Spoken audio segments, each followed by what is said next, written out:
Hi guys, welcome back with me again in this channel. On today's tutorial, I'm gonna show you how you can do this smooth zoom effects on CapCut.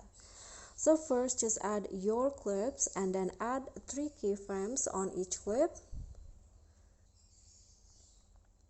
at the start, middle, and also the end.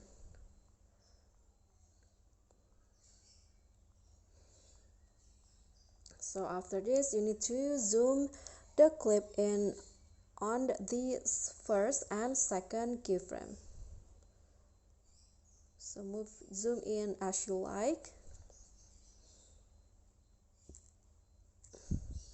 this. Do this also for the second clip.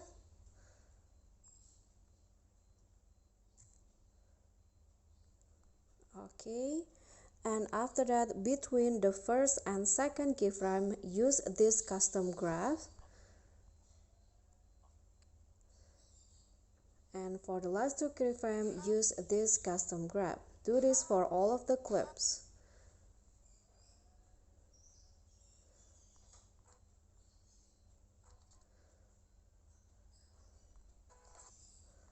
And after this, you are done.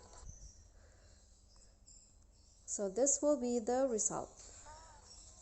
Okay guys, so that's all from me. Thank you so much for watching. Please don't forget to subscribe, click on a like, leave a comment, and click on thanks. Bye.